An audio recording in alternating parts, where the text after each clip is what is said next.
ఈరోజు ఇక్కడ హాస్పిటల్లో ఒక యంగ్స్టర్ బహుశా 20-25 ఏళ్ళు ఉంటాయేమో తన పిల్లాడికి. ఆ 20 ఏళ్ల పిల్లాడిని ఎందుకు నిర్దాక్షిణ్యంగా కొట్టారో కూడా తెలియదు. కేవలం ఎన్నికల్లో వైఎస్ఆర్ కాంగ్రెస్ పార్టీకి తరఫున తాను ఓటు వేశాడని, వైఎస్ఆర్ కాంగ్రెస్ పార్టీకి సంబంధించిన కుటుంబానికి చెందిన వ్యక్తిని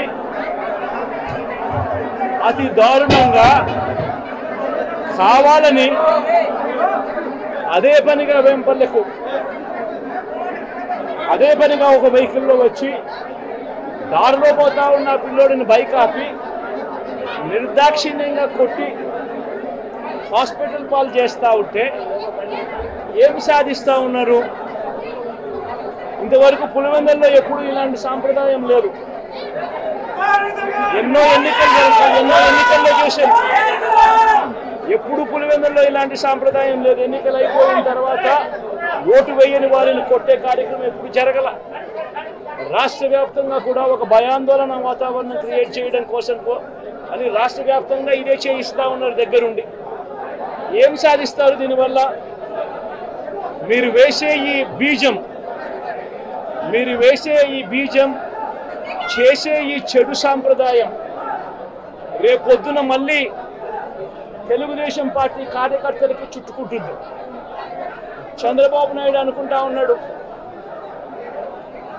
తానేదో ఈ మాదిరిగా చేసి భయాందోళన క్రియేట్ చేసి వైఎస్ఆర్ కాంగ్రెస్ పార్టీకి ఓటు వేసిన వాళ్ళని కొట్టడం వల్ల ఒక తెలియని ఆనందం తనలో ఏదో పొందాలని చెప్పి అనుకుంటా ఉన్నాడు. రాష్ట్ర వ్యాప్తంగా ఒక భయాన్ని క్రియేట్ చేయాలని ప్రయత్నం చేస్తూ ఉన్నాడు. కానీ నేను చంద్రబాబు నాయుడు గారికి మరొక్కసారి కూడా చెప్తా ఉన్నా, ఒక చెడు సాంప్రదాయానికి నాంది పలుకుతా ఉన్నారు. దయచేసి ఆపండి. ఆపకపోతే మాత్రం ఎల్లకాలం మీరే అధికారంలో ఉండరు. అధికారం మారిన రోజున ప్రజలు చంద్రబాబు నాయుడు గారు చేస్తూ ఉన్న ఈ అన్యాయాలను చూసి శిశుపాలని పాపాలు పండినట్టుగా ఆ పాపాలు చాలా వేగంగా పండుతూ ఉన్నాయి. అధికారం మారిన రోజున తాను చేస్తూ ఉన్న ఈ చెడు సాంప్రదాయం తనకే చుట్టుకుంటుంది. ఈరోజు దెబ్బలు తగిలినా దెబ్బలు తిన్నా ప్రతి ఒక్కరూ కూడా రేపొద్దున ఇదే మళ్ళీ అటువైపున చేసేదానికి మీరంతటి మీరే బీజం వేస్తూ ఉన్నారు. ఇది సరైన పద్ధతి కాదు. నాయకులుగా ఉన్న మనలాంటి వాళ్ళం ఇలాంటివి ప్రోత్సహించాల్సిన పని ఎప్పుడు రాకూడదు, జరగకూడదు. దయచేసి చంద్రబాబు నాయుడు గారికి ఇప్పటికైనా చెప్తా ఉన్నా, చంద్రబాబు నాయుడు గారిని హెచ్చరిస్తూ ఉన్నాను, మరొక్కసారి మళ్ళీ హెచ్చరిస్తూ ఉన్నాను, ఇది కరెక్ట్ సాంప్రదాయం కాదు, దయచేసి దీన్ని ఆపమని చెప్పి. నిజంగానే మీరు కూడా వెళ్ళి ఒకసారి చూడండి. ఒకసారి ఏం పాపం చేశాడు నా పిల్లోని, ఎందుకు కొట్టారు, ఏం పాపం చేశాడని కొట్టారు. ఒకసారి హాస్పిటల్లో కూడా ఒకసారి చూడండి. ఒకసారి 90 మంది పిల్లలు ఇక్కడ జాయిన్ అయ్యారు. మధ్యాహ్న భోజనం పథకం సరిగ్గా జరగడం లేదు. పిల్లలు కనీసం బ్యాగుల సప్లై కూడా సరిగ్గా జరగడం లేదు. ఇచ్చేటోడు ఎవడు ఇవ్వడం లేదు సరిగ్గా ఏది వ్యవస్థ అనేది ఏది సరిగ్గా జరగడం లేదు. వ్యవస్థను గాడిలో పెట్టండి.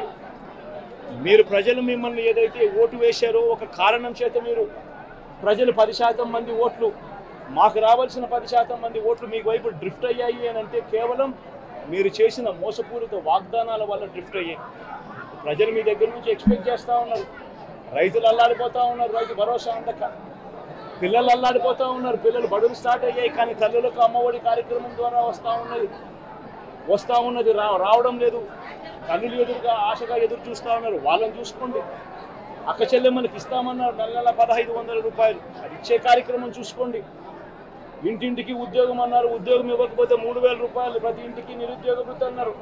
ఆ పిల్లలందరూ ఎదురు చూస్తూ ఉన్నారు, మీరు ఎప్పుడెప్పుడు ఇస్తారు 3000 రూపాయలు నిరుద్యోగ వృత్తి అని. అది చూసుకోండి. ఇటువంటి ఏవి కూడా మంచి కార్యక్రమాలు ఏవి కూడా చేయకుండా రాష్ట్ర వ్యాప్తంగా భయాందోళన మాత్రమే క్రియేట్ చేసే దుర్బుద్ధిని చేసే దుశ్చర్యను ఆపండి అని మరొకసారి హెచ్చరిస్తూ చెప్తా ఉన్నాం. శిశుపాలుని పాపాలు పండినట్టుగా వేగంగా జరుగుతూ ఉన్నాయి. తన పాపాలు పండడం అన్నది కూడా తను మర్చిపోతున్న సందర్భంగా మరొకసారి చెప్తా ఉన్నాం.